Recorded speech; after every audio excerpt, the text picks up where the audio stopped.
এখন এই মাসটা যে সম্মানিত মাস সে সম্পর্কে আমরা বেশিরভাগ মানুষ জানি না। আর যদি আমরা কেউ জানিও, কিন্তু এই মাসটা যে সম্মানিত মাস সে সম্পর্কে আমাদের ধারণা, সে সম্পর্কে আমাদের কনসেপ্ট, সে সম্পর্কে আমাদের সচেতনতা বা এই মাসকে সম্মান দেওয়া মানসিকভাবে, দুঃখজনক বাস্তবতা হলো এই আমলটি আমাদের সমাজে বেশিরভাগ মানুষই করার সুযোগ পান না। মোহতারাম হাজরিন, কোরআনে কারীমের সূরা তাওবার একটি গুরুত্বপূর্ণ আয়াত আমি তিলাওয়াত করেছি। এই আয়াতে আল্লাহ রাব্বুল আলামিন ইরশাদ করেছেন, নবমণ্ডল এবং ভূমণ্ডলের সৃষ্টির দিন থেকেই সৃষ্টি জগতে আল্লাহ রাব্বুল আলামিন এই ভূমণ্ডলে নবমণ্ডলে বছরকে 12টি মাসে বিভক্ত করেছেন। কটি মাসে বিভক্ত করেছেন? এই মাসের গণনা এটা নবমণ্ডল ভূমণ্ডল সৃষ্টির দিন থেকেই চলে আসছে। এই মাসগুলোর মধ্য থেকে 4টি বিশেষ মাস আছে। চান্দ্রবর্ষের এই 4টি মাসকে আল্লাহ রাব্বুল আলামিন সম্মানিত মাস হিসেবে ঘোষণা করেছেন, মিনহা আরবাআতুন হুরুম। এই 4টি সম্মানিত মাস সম্পর্কে আল্লাহ বলছেন, যালিকাদ দীনুল কাইয়্যিম ফালা তাজলিমু ফিহিন্না আনফুসাকুম।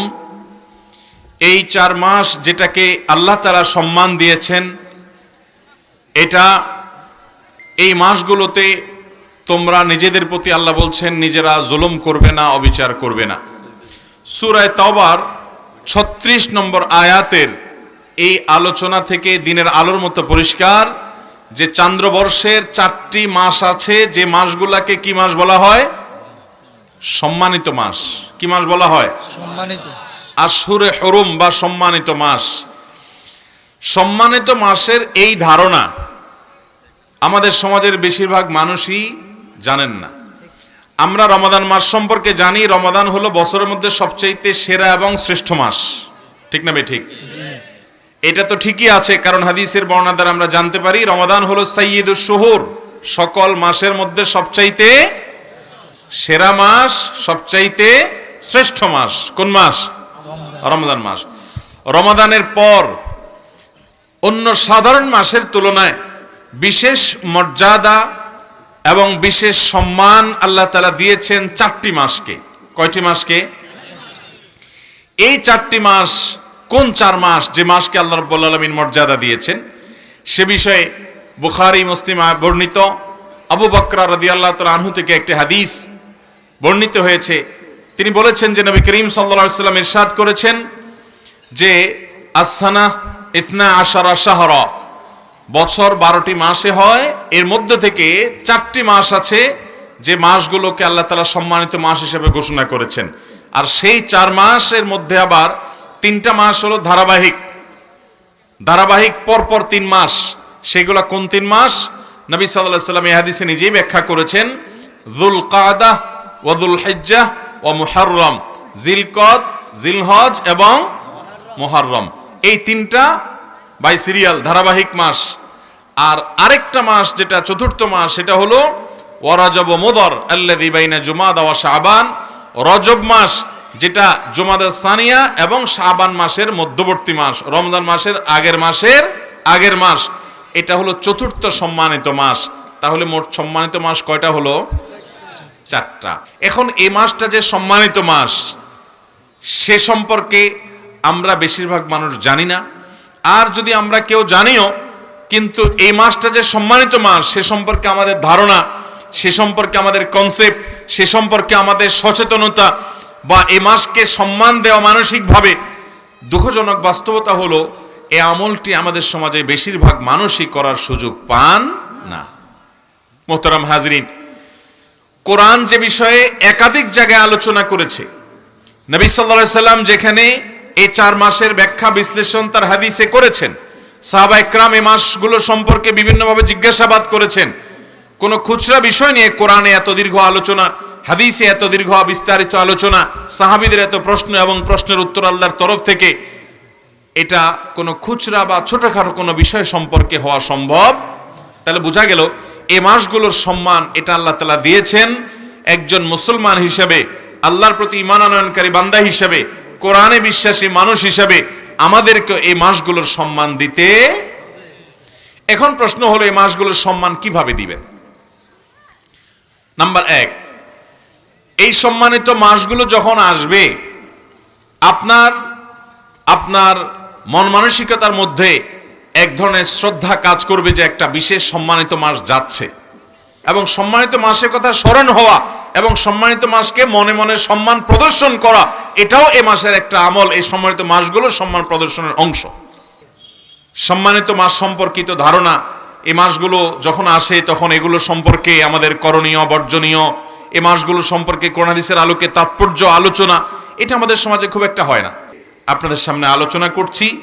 এখন থেকে আসুন আমরা নিয়ত করে নেই, আমার জীবনের প্রতি বছর যখন রজব মাস আসবে, যখন জিলকদ, জিলহজ, মুহররম এই 3টা মাস অতিবাহিত হবে, এই সময়গুলোতে আমরা আল্লাহর দেওয়া সম্মানিত মাস যাচ্ছে এই কথা মাথায় রেখে এই মাসগুলোর প্রতি মনে মনে সম্মান প্রদর্শন করব ইনশাআল্লাহ।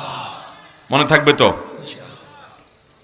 এবং এই মাসগুলো সম্পর্কে যাদের ধারণা নাই, আজকের এই মাহফিল শেষে সে সকল বন্ধুদের সাথে, সে সকল ভাইদের সাথে সম্মানিত মাসের এই কনসেপ্ট, যেটা কোরআন বর্ণিত, যেটা হাদিস বর্ণিত, যেটা বেশিরভাগ মানুষ জানে না, সেটা আমরা অন্যদের সঙ্গে শেয়ার করব। ঠিক আছে তো ইনশাআল্লাহ? তাহলে সম্মানিত 4 মাসের প্রথম করণীয় হলো, আল্লাহ যেহেতু সম্মান দিয়েছেন, একটা সম্মানিত মাস যাচ্ছে, অতিবাহিত হচ্ছে, সম্মানিত মাসে আমি প্রবেশ করে গেছি, এই কথাটা মনে করে এই মাসটাকে বিশেষভাবে মনে মনে রেসপেক্ট করা, সম্মান প্রদর্শন করা, যেটা সাধারণ মাস না। অতএব আমরা সম্মানিত মাসের সম্মান আমরা মনে মনে ধারণ করব। ঠিক আছে তো ইনশাআল্লাহ? এটা 1 নম্বরের কাজ। নাম্বার 2, এই মাসগুলোতে আমাদের রুটিন যে কাজগুলো আছে, 5 ওয়াক্ত নামাজ অন্য মাসেও ফরজ, এ মাসেও 5 ওয়াক্তই ফরজ, অতিরিক্ত কোনো ওয়াক্ত নাই, অতিরিক্ত কোনো নামাজও এই 4 মাসে পড়ার জন্য নির্দেশ করা হয় না, এই 5 ওয়াক্তই। এবং অন্যান্য মাসে যে সমস্ত ফরজ বিধানগুলো আমাদেরকে মেনে চলতে হবে, সম্মানিত মাসগুলোর সম্মানার্থে সেই ফরজ বিধানগুলোকে একটু বিশেষ গুরুত্বের সাথে করব, একটু বিশেষ গুরুত্বের সাথে। মনে থাকবে তো ইনশাআল্লাহ? আপনি অন্য সময় ফজরের নামাজের ব্যাপারে আপনার গাফিলতি আছে, সম্মানিত মাস, সেজন্য আপনার রুটিনে নামাজের গুরুত্বটা বিশেষভাবে গুরুত্ব পাবে, যে সম্মানিত মাসেও কিভাবে আমি নামাজ তরক করি। অন্যান্য মাসে আপনি জামাতের ব্যাপারে এত গুরুত্ব দেন না, কিন্তু সম্মানিত মাসের সম্মানে আপনি জামাতের ব্যাপারে গুরুত্ব দিবেন। অর্থাৎ সাধারণ রুটিন আমলগুলোই সম্মানিত মাসের কারণে বিশেষ গুরুত্ব দেব ইনশাআল্লাহ। নাম্বার 3, সম্মানিত মাসের সম্মানার্থে আমরা অন্যান্য মাসে পাপাচার, গুনাহে লিপ্ত হওয়া, সেটা যেরকম অপরাধ, সম্মানিত মাসে গুনাহে লিপ্ত হওয়া ডাবল অপরাধ। কারণ আল্লাহ তাআলা সম্মান দিয়েছেন যে মাসকে, সে মাসকে আপনি অসম্মান করেছেন, সে মাসে আল্লাহর নাফরমানি করেছেন। কেউ বিড়ি সিগারেট খাইলো, সে গুনাহ করলো, মুরব্বীদের সামনে খাইলো, অন্যদের সামনে খাইলো, সে বেয়াদবি করলো। কিন্তু একই কাজ যদি নিজের বাপের সামনে করে, শ্বশুরের সামনে করে, তাহলে বেয়াদবি ডবল হবে না? কারণ একে তো তুমি অপরাধ করছো, আবার নিজের বাবার সামনে বিড়ি খেয়ে, সিগারেট খেয়ে, তোমার শ্বশুরের সামনে ধূমপান করে তুমি ধোঁয়া ছেড়ে রীতিমতো তোমার উচ্ছৃঙ্খলতা, তোমার অসভ্যতা, তোমার অসৌজন্যতা, তোমার ভিতরে অভদ্রতার প্রমাণ তুমি দিলে।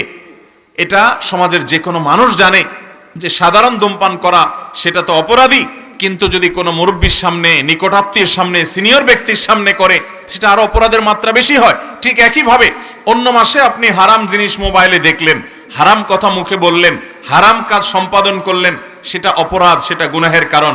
কিন্তু সম্মানিত 4 মাসে আপনি যদি এই গুনাহের কাজগুলোই করেন, তাহলে সেক্ষেত্রে আপনি অপরাধের ক্ষেত্রে ডাবল অপরাধ করলেন, সম্মানিত মাসের সম্মান নষ্ট করলেন, সম্মানিত মাসকে অসম্মান করলেন। আল্লাহ তাআলা কোরআনে কারীমে সূরা তাওবার 36 নম্বর আয়াতে বলেছেন, ফালা তাজলিমু ফিহিন্না আনফুসাকুম, সম্মানিত মাস যখন আসবে তখন তোমরা নিজেদের প্রতি অবিচার করো না। অর্থাৎ এই মাসগুলোতে গুনাহ, পাপাচার এবং আল্লাহর নাফরমানি, আল্লাহর অবাধ্যতার এই কাজগুলো এই মাসগুলোতে করবে। তাহলে 3 নম্বর আমলও পেয়ে গেলাম।